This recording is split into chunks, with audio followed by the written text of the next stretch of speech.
Thank you for watching. Subscribe on Deceived Husbands for more stories. How could she do this to me? How could she betray our family? Those were my immediate thoughts when I woke up the next morning in a daze. I'm Jake Mitchell, and until last night I thought my wife, Emily Mitchell, was a loyal partner and my true love. Turns out she's loyal, just not to mesh has been cheating on me for about a year now and wants me to accept it. Yeah, that's not happening. I fought to rein in my anger as I replayed what she had said last night. She claimed she loved him but still loved me too. She said she would spend more time with him overnight and I had no say in it. She also mentioned that he's a divorce attorney and she was just helping him. According to her, he would be her attorney if I didn't comply. Oh, I've seen enough courtroom dramas to know that's a massive conflict of interest and would get him disbarred. I smiled, but it quickly vanished. I didn't even know who the guy was, and torturing Emily wouldn't get the information out of her. I briefly entertained the thought of hurting her, but then I thought about our kids. She's their mother. I couldn't do that to her. I reviewed everything again. If I didn't play by her rules, I'd end up paying so she and her lover could live together on my dime. Screw that. I had a friend who went through a divorce, and one night at the bar, he shared how he got through it. He emptied his accounts, opened new ones, and left his cheating ex with nothing to hire a lawyer. She managed to get one to take her case pro bono, but she lost big time. Sure, she got half since this is a no-fault state, but she didn't get any alimony. The big difference was he didn't have kids. I do, so I'd have to pay child support at the very least. As far as I knew, she wasn't bringing him to our house, which meant she was going to his place. I decided to check on something and called my mother-in-law. "Hi, Jake, what's going on? Did you want to talk to the kids?" she asked. Sweet lady. I wondered if she knew her daughter was a filthy liar. Probably not. Oh, nothing much. I was just curious. How many days a week do you usually watch the kids? I asked. 3 or 4 times a week, usually from 8 to 5, while Emily volunteers at the shelter and food bank, she replied. Emily was lying to her own parents. Thanks, Mom, I said. Thanks. Just wanted to know so I could surprise her next week. Don't tell her, okay? I added with false cheer. She bought it. Oh, don't worry, hon. My lips are sealed, she chuckled. Thanks, Mom, I said. Talk to you later, bye. Have a great day, she said as I ended the call. I went to look in the mirror. I wasn't that bald yet. I still had more hair than Bruce Willis. It had started to recede, but it wasn't too bad. I shaved, then combed my hair, and sure enough, I had more than Detective Stabler on SVU. The beer gut had to go. As much as it hurt to admit, she was right about that. How could I let myself go like this? All those overtime hours, working 60 hours a week to provide for my great kids and my lying wife, the kids I loved, the wife, not so much anymore. Yeah, I wasn't as vulnerable as she wanted me to think. First things first. I called and canceled all our joint credit cards and ordered new ones in my name only.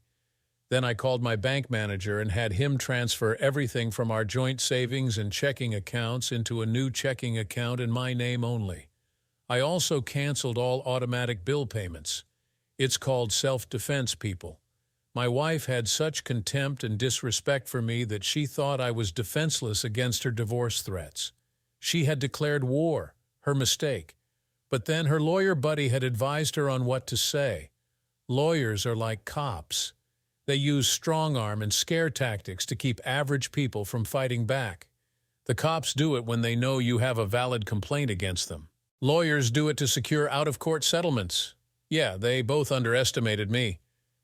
I might just be a diesel mechanic, but I'm not stupid.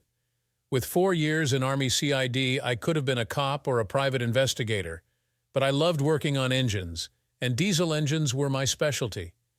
Even as a shade tree mechanic, now that I was a certified diesel mechanic, I was making decent money, and a ton of overtime. I dressed in sweats and went for a jog to clear my head. Okay, I also did it to actually get some exercise and start shedding this beer gut. After my jog, I called my boss and let him know I needed a couple of weeks off to deal with a family crisis. He was okay with that, and then it was time to fine-tune my plan of action. It was going to be intense, and there would be consequences. I wanted to avoid jail time, of course. Having worked CID, I knew ways to pull it off, but it would still be tricky. It was time to go shopping. I showered, changed into clean clothes, and hit the town. Winter was coming, so I grabbed some gloves, a black turtleneck, and a ski mask with no mouth hole. I also grabbed some sunglasses with matte black frames. Gotta love Walmart. Yes, I was going to have a lot of fun once I knew who this guy really was. Then I hit a local spy shop and grabbed some voice-activated recorders and a GPS system with extended life batteries. I debated on cameras, but those wouldn't be needed yet. I also bought a gym bag for my new clothes and a pair of black steel-toed work boots. That wasn't such a stretch since my old work boots were pretty worn out. That's fine, though. The new boots would be replacements for the old ones. I found a sporting goods store and bought an aluminum baseball bat and a large gym bag. I decided to also buy a sport girdle for my gut, just in case. I didn't want the guy to ID me because of my gut. That was for sure. I made sure to pay cash for everything. I did not want to leave a paper trail that could be traced back to me. Then the hard part, playing the clueless husband when my cheating wife got home, whenever she decided to get home, that is. I wouldn't cave in right away, of course. Emily knows me, and she knows how stubborn I can be. I stayed out all day until what would have been quitting time. I didn't want her to suspect anything yet. When I got home, she wasn't even there. Well, screw it. I tried calling her cell phone, but it was turned off and went straight to voicemail. I left her a message saying it was urgent and she needed to call me immediately. I said the time and date and told her to call me ASAP. It was time to mess with her head a little. She called 2 hours later, and the kids were still at their grandparents' place. She sounded out of breath. "Jake, what's going on?" she asked, sounding worried. I decided to sound broken. "Come home, Emily. It's about the kids. Please, just come straight home," I said, letting a sob escape for effect, then hung up. Emily rushed home and burst into the room from the garage less than 10 minutes after I called. She saw how pale I looked. "What's going on, honey? Where are the children?" she asked, her eyes full of fear. "What do you care?" I snapped. "You were too busy with your lover to worry that your children could have been hurt or worse." My voice was full of venom, and my eyes were full of hatred. Oh, the marriage was over, but I was going to mess with her head before it was all over. 2 hours, Emily. Your phone was off for 2 hours after I got home from work and called you. What if the children had been hurt? What then? Is he that much more important to you than your own children? Emily collapsed on the couch and buried her face in her hands, sobbing. What if, instead of the children, it was me who had been hurt? Would you care as much, Emily? I asked in a lower tone of voice. Would you care at all, or just call your parents to keep the kids longer so you could have even more time with your boy toy? She looked up at me, her eyes red from crying but still defiant. "It's not like that, Jake. You know it's not like that," she sobbed. "I can't believe you would do that to me. I can't believe you would use your own children as weapons against me." I slowly shook my head. I wasn't, Emily. I just wanted to let you know what could have happened. How you would be 2 hours late for something important, and have to explain to everyone why you were late. Would you lie or tell the truth? You said you wanted to keep this secret from our families. How are we supposed to do that when your cell phone is turned off? What if your parents had an emergency and the kids were trying to reach you? What then, Emily? "I can't believe you would do this to me," she shrieked, her face flushed with rage and just a twinge of guilt. It seemed that guilt was the main source of her anger. "I didn't do this to you, Emily. You did it to yourself when you took up with your little boyfriend." "I miss my wife and the kids miss their mother," I said, still keeping my voice low and even. "They love their grandparents, but they love you more." That caused her to pale a bit. She knew deep down that I was right, but her stubborn pride wouldn't let her admit it. "Since they're fine, I'm going back after I shower," she sneered at me. "Just remember, if you try to divorce me, I'll leave you with nothing." There is a God, I thought, as she wandered back towards our bedroom to shower in the master bath. I acted quickly, grabbing the GPS and one of the voice-activated recorders and heading out to her car. I planted the recorder under her seat and the GPS under the passenger seat. I had the receivers for both on me, so I could know where she went and what she was saying, either on the phone or talking to herself. The signal range was a good 10 miles. She would have to be all the way on the other side of town for me to lose the signal. From the time she called until she showed up, I knew he didn't live that far away. The guy's day of reckoning was coming, and it was coming soon. Once the devices were planted and my receivers were tested, I pocketed the voice receiver and placed the GPS receiver in my truck. I love that old truck. I was sitting inside with my head in my hands as Emily came out dressed to kill. I looked up at her. "Emily, I'm begging you, please don't do this to me. Don't do this to your family." Her expression softened. "I'm sorry you don't understand, honey. I really do love you, but he needs me." She gave me an apologetic smile. "No, Emily, if you were sorry, you wouldn't go. You would still be a faithful wife instead of being with a man who is not your husband." I gave it to her straight. "You have to understand, honey, I have to do this. He needs me," she whined again. "Your family needs you, Emily," I emphasized. "Or do you no longer care about me and our children? The 3 children who were born from our love, remember them? They're the best of both of us, Emily. We made them together." "Honey, I love you and our children, but he needs me right now. I promise that tomorrow I'm all yours." She smiled, as if that would make it all better. Now was the time to play the part I had been psyching myself down for. "Okay, but I don't like this." I shook my head in resignation with a sigh of defeat. The look of triumph that came to her face was quickly replaced by a condescending smile. "Don't worry, honey. I love you and I will always be yours. This is just temporary," she said. "Okay, but like I said, it will be a long time before I'm okay with this, Emily." I shook my head again as she walked towards the garage. She was right. This is just temporary. Temporary until her lover is dealt with. Then let her see how much she likes him when I'm done. As soon as she left, I went and grabbed the aluminum baseball bat, my old hunting knife, and my blowtorch.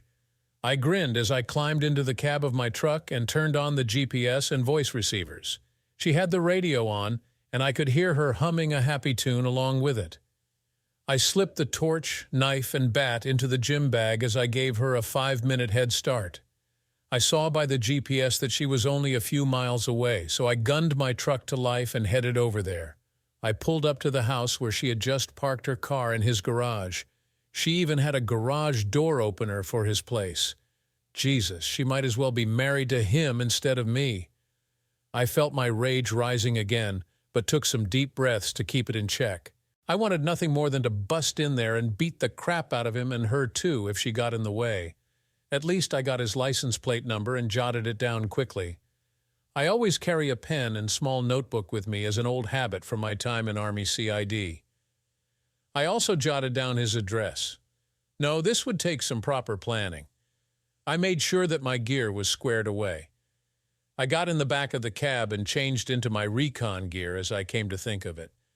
I put on the girdle so my gut wasn't showing, pulled on the gloves to get rid of any fingerprints and the sweater over that. I put on the black jeans and pulled the ski mask on over my face. This would just be recon tonight. Tomorrow would be a different matter, however. I then pulled around to the mouth of the alleyway behind the houses.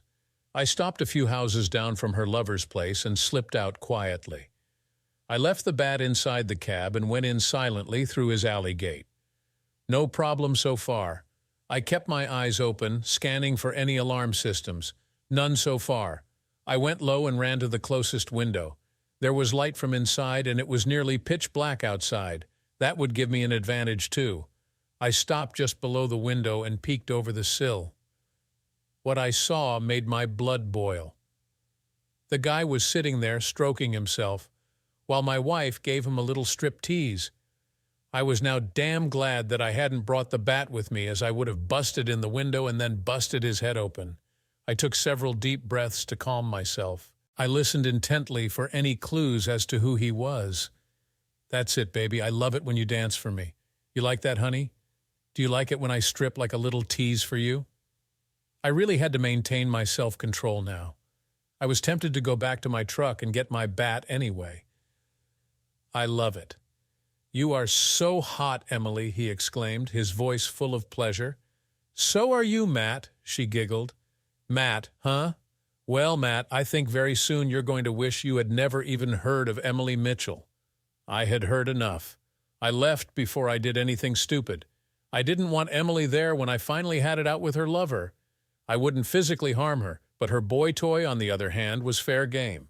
So he had set out to seduce my wife, knowing she was married. He had willfully and knowingly cuckolded me. He had somehow subverted Emily's will. He was dangerous, and I was going to make sure he never did it to anyone else's wife. Once I was back in the cab, I got out of the sweater, black jeans, and ski mask with shades, and the surprisingly comfortable sports girdle. It made my beer gut disappear when I put on my normal blue jeans, shirt, and boots. I started my truck and hauled out of there. Matt. Okay, now I had a first name, and I could look up his last name in the morning. I walked into my house and decided to get my lockpicks from my nightstand. I had kept them since my time in CID, and somehow I knew they would come in handy someday. I called my mom and asked if she would like for the kids to stay overnight, and she said sure. She missed her grandkids, so I promised to bring them by in the morning for her to watch. I then called Emily's folks to let them know that I would pick up the kids later in the morning, and while they loved their grandchildren, they were relieved that I would be picking them up and taking them to my mom's place. I packed a suitcase with some of my clothes and boxers and shoved it in my closet. It was getting close to the end game now. She was going to realize just how much she had lost within the next 72 hours. I got to bed early and awoke early the next morning. After another morning jog and a healthy breakfast, I got on my old laptop and looked up Matt's address and license plate number. Mr. Matthew Roberts was his name. He was indeed a divorce attorney, and he had really lost his wife in an accident several years back.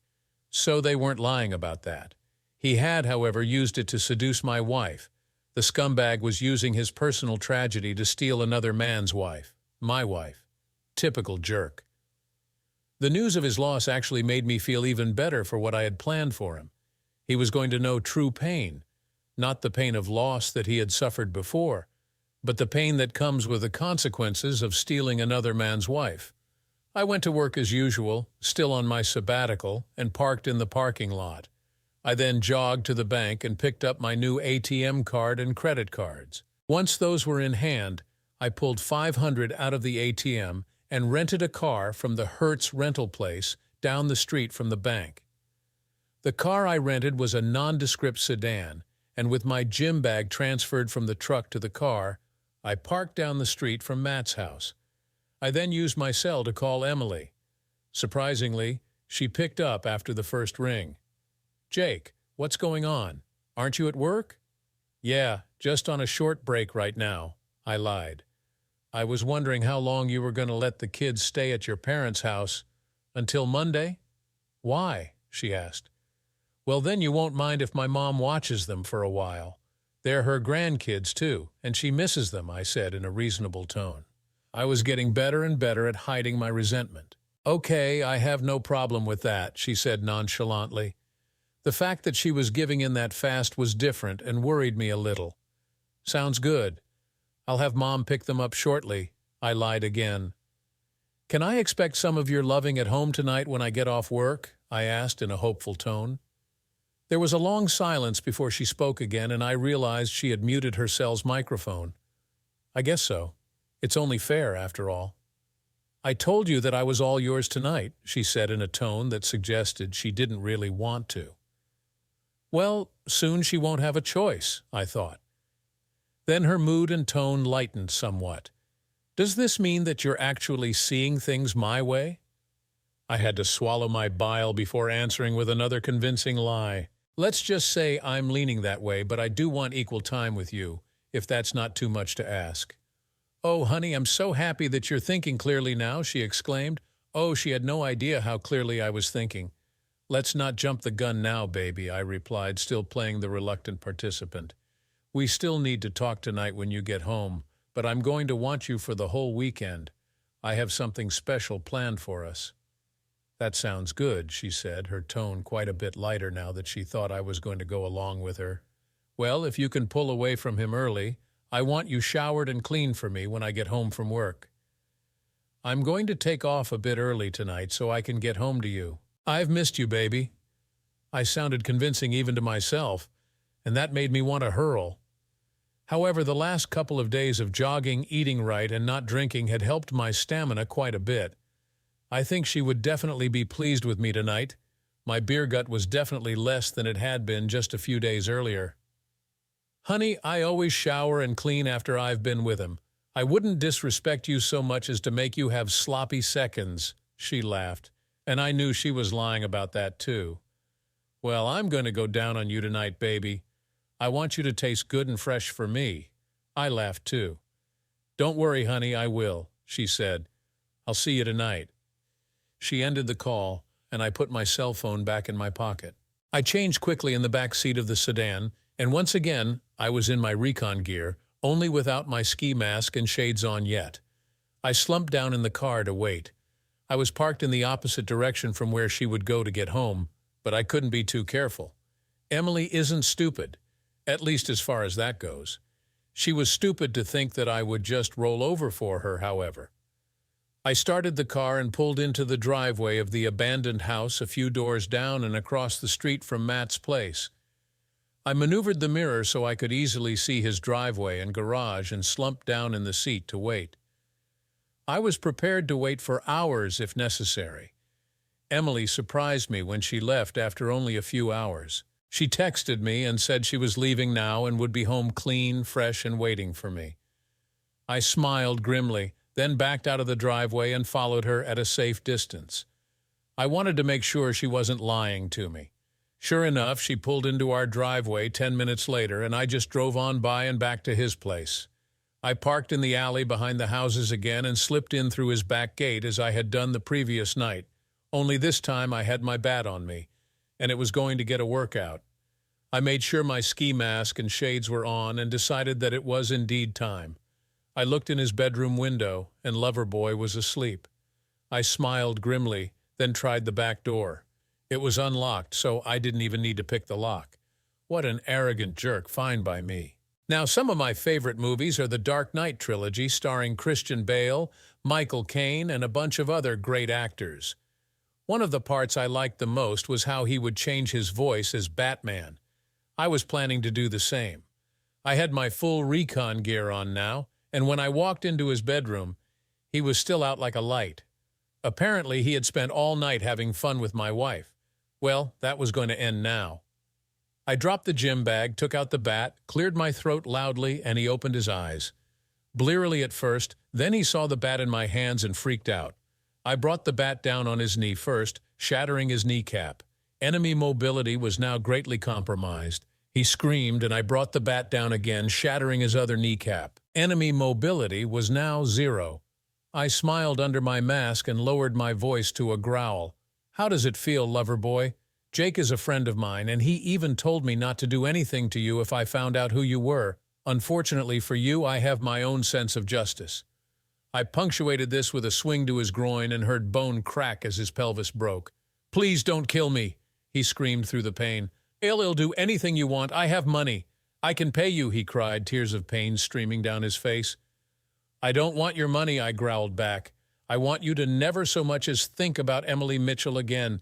If you do, I will return, and you will not be so lucky next time." This time was just a warning. "If you report this to the police and Jake gets in trouble, I will return and I will kill you. You've already ruined his marriage." I punctuated that with another swift swing to his groin. From what I'd seen the night before, he wasn't even as well endowed as I was. He was in shape, though a shape I would be in soon, but by then he wouldn't be able to compete. I then swung the bat once more, breaking his left arm just below the shoulder.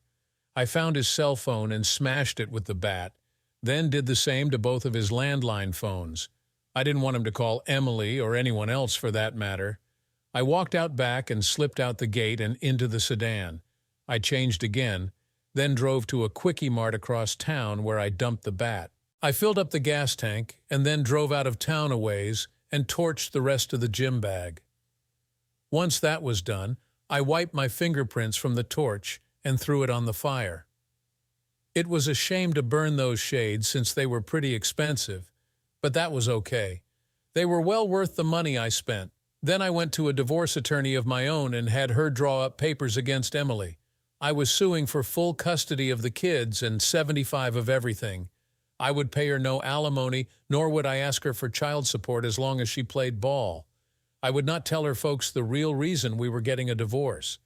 I told my attorney that I would have an admission of her affair recorded very soon. Then I drove back to the rental place and turned in the car. I thanked them, then jogged back to the diesel shop and went inside. I told my boss that I could work the rest of the shift but needed to leave early to meet Emily. I would still need a few days off coming up, and he was okay with that. Once I was done with the work in the shop, I decided to buy a prepaid cell phone on the way home. I activated it, called 911, and in my growling voice told them what had happened to Mr. Matthew Roberts and gave them his address. I then tossed the phone out the window and into a canal that ran alongside the road. No, I didn't want him to die. I just wanted him to feel the pain I had felt, but for the rest of his days.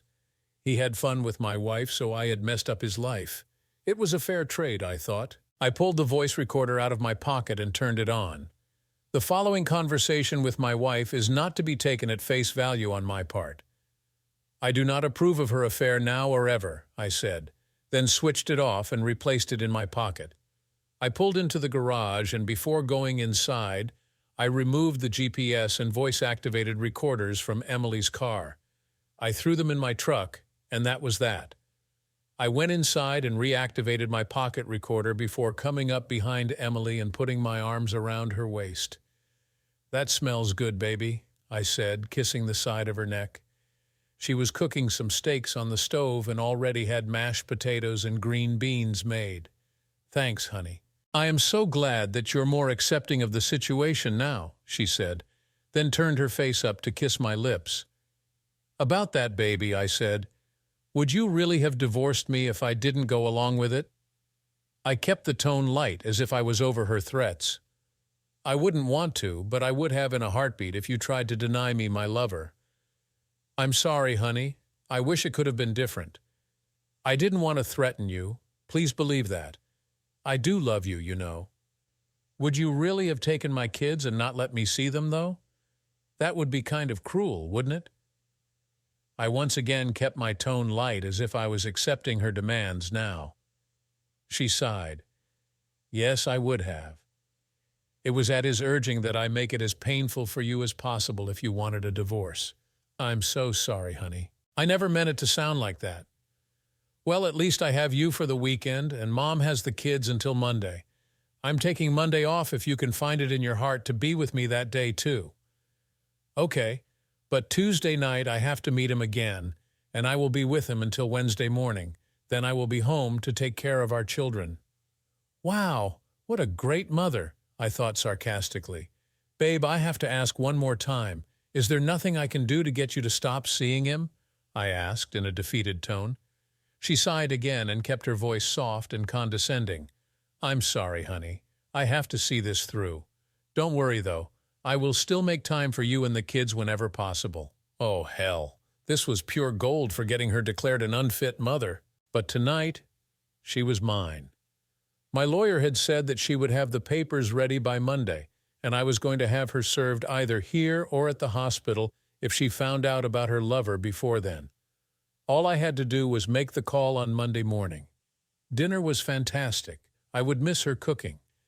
After dinner, I showered and took her in my arms. I made love to her that night with a sense of purpose. I didn't hold back, and she responded in kind.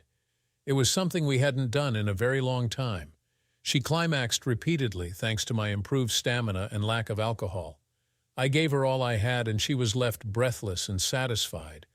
I even marked her with several hickeys on her breasts, neck, and inner thighs, claiming her as mine. It was only after we were done and she went to the bathroom that she screamed in shock at the marks I had left on her.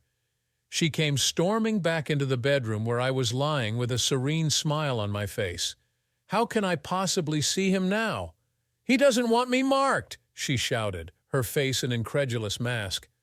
"Well, you're my wife, and I want you marked as mine. If he doesn't like it, that's not my problem," I shrugged. "You never said not to, and you sure enjoyed it while I was doing it to you." That actually shut her up. Her face softened as she sat on the bed and took my hand. Jake, that was the best we've ever had and even better than with him. Wow. I knew she wasn't just stroking my ego now. She had climaxed more times in the last few hours than she ever had before. I could tell the difference from when she used to fake it for my benefit. Okay, so I wasn't that good in bed before, but now I had some motivation to make it as good for her as I could make it. It seemed to have worked. Emily, I just pray it's enough to get you to stop seeing him. I love you and want to spend the rest of my life with you. All I ask is that you try to see my point of view here. You've been with this guy for over a year now, and I just want my wife back, I said, my eyes pleading with her. Here it was, endgame. I had become damn good at hiding my emotions, but had sex with her with anger instead of tenderness, hatred instead of love. But damn it, I deserved an award for putting up with her. Oh, honey, I'm still your wife. I love you so much. Just a few more months, and this thing will have run its course. Then I will be all yours again, she smiled happily at me. It wasn't condescending like it had been. She had been prepared before, just in case I decided to divorce her. Now she would get blindsided. Good. The next day she was like the Emily I had married again. She cooked, cleaned the house, and actually initiated intimacy with me that night. I told her that I had taken Saturday off and Monday too, so we could be together more. She was actually having fun with me. I admit I was having fun with her too, but now that I had seen her true colors, I wasn't going to be drawn in again by her facade. That night, I renewed the marks I'd made on her Friday night, and she didn't even protest afterward. It wasn't until Monday that everything hit the fan.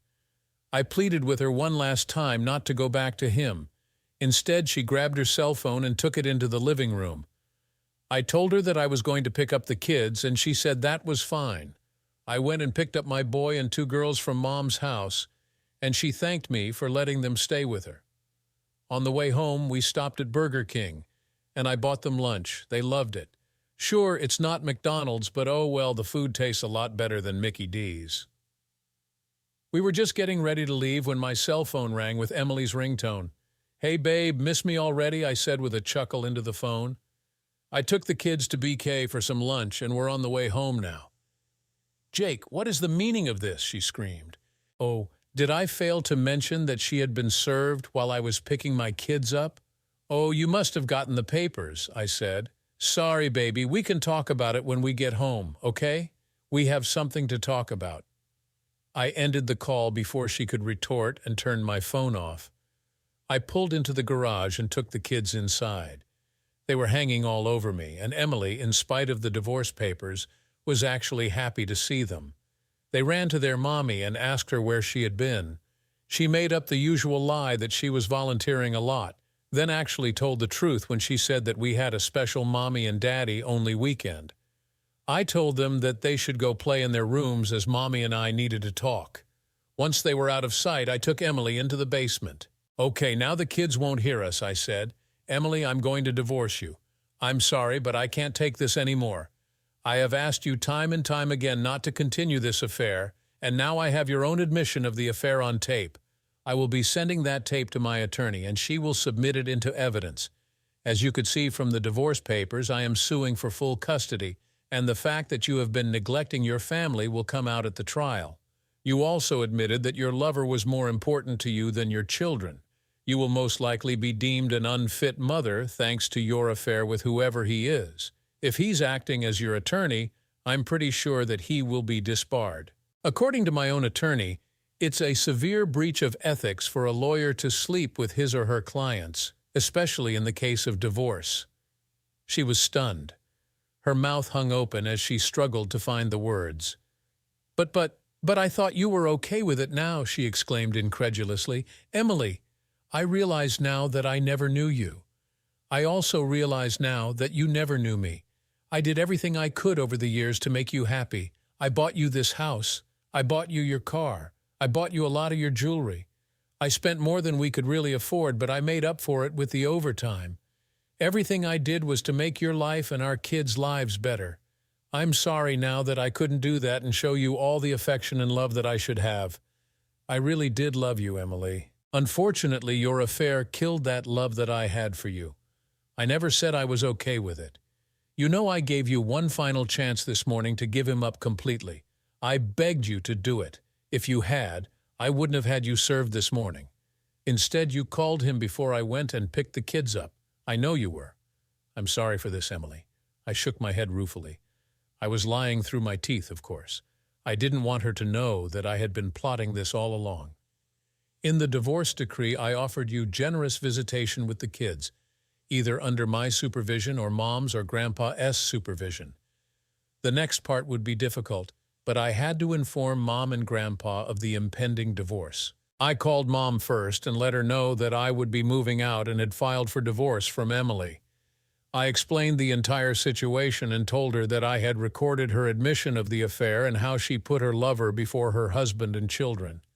Mom agreed to be my babysitter while I was at work each day.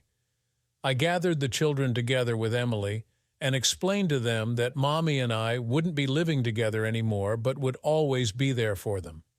I told them that we would be moving in with Grandma, and they were happy about that.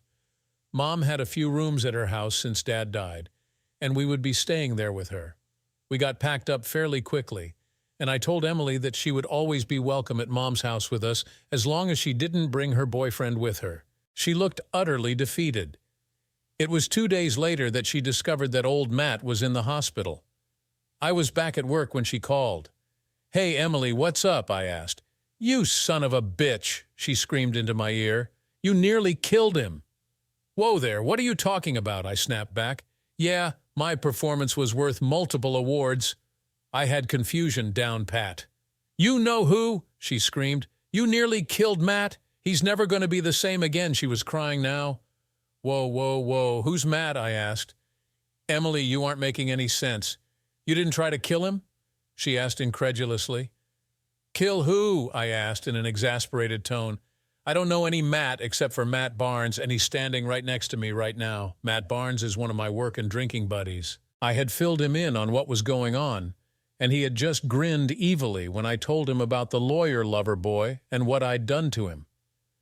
Matt was now trying mightily not to laugh as he overheard my side of the conversation. Matt was the guy I told you about before, whose wife cheated on him, and their divorce had been ugly.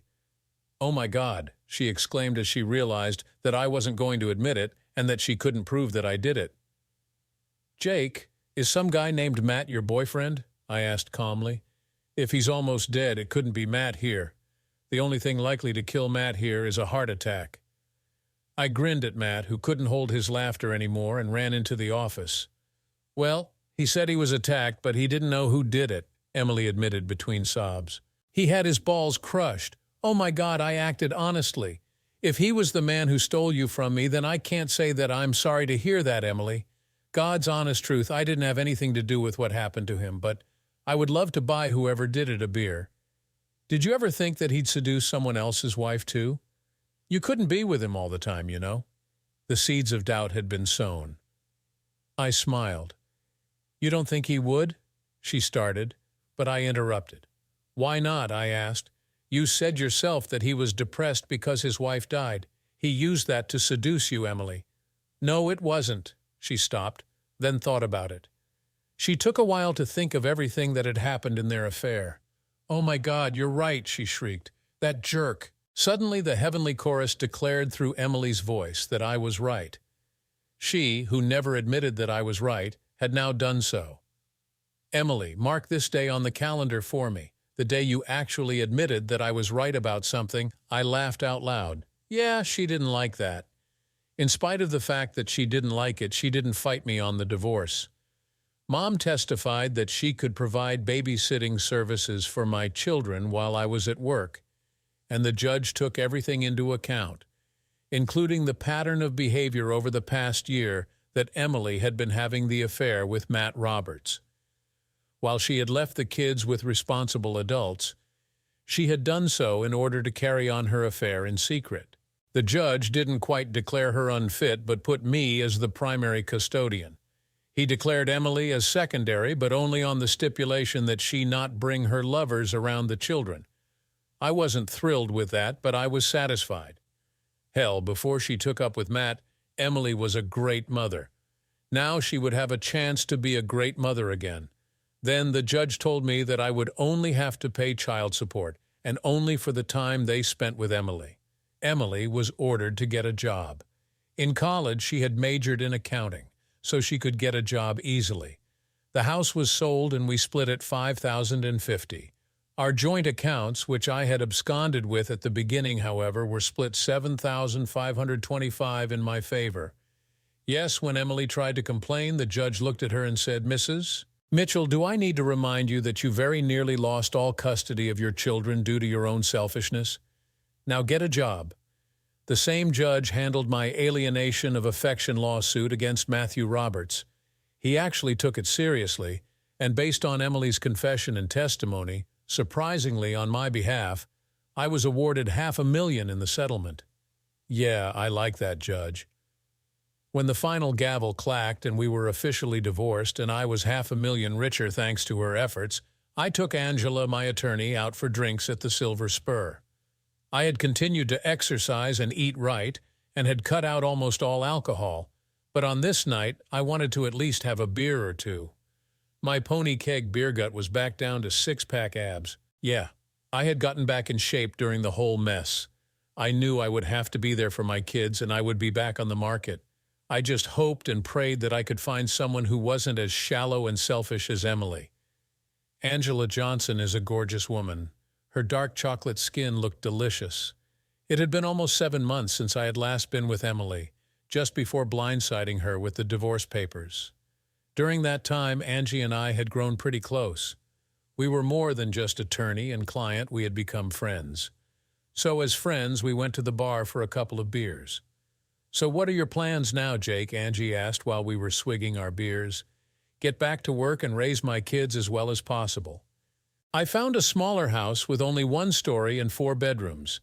It's a lot cheaper than that monster Emily made me buy about 3 years ago." I shrugged. "Are you all moved in yet?" she asked. "Yeah, moved in a couple of weeks ago and closed on the house. It's closer to work and the kids love it," I smiled. "What about you? You took on my case knowing I might lose a lot, but you took it anyway." "Thanks for that," I clinked bottles with her. "Well, I've been divorced for about 4 years now, since my ex got caught cheating on me." She must have seen the look of surprise on my face. "Hun, why do you think I took your case with such a hefty discount? I don't like cheaters." I chuckled. "Good, because neither do I." I gave her my best smile. "Since we're paid up, do you mind if I fire you as a client?" she asked with a smile. Her question took me aback. "Why?" I asked. "Because I don't date clients." She shrugged with her smile growing. I smiled back. "Well, then consider me fired. Would you like to go to dinner?" "No, I want you to come to my place so I can cook you something," she said. "We've been dating now for 6 months, and I've never been happier." For a high-powered divorce attorney, Angie is not high maintenance, especially compared to Emily. She loves me, loves my kids, and dotes on the children. Even though Emily is still their mom, they call Angie Mommy too, which we find adorable. Angie has moved in with us, and Emily joins us for dinner some nights when she takes the kids for the weekend. Angie and I fall into bed together and have fun with each other silly. It's a great life so far. As far as the jerk goes, he never recovered from what I did to him. He was left penniless and alone after all of his wife's insurance money went to paying his medical bills, court fees, and my alienation of affection lawsuit. Good. To hell with him.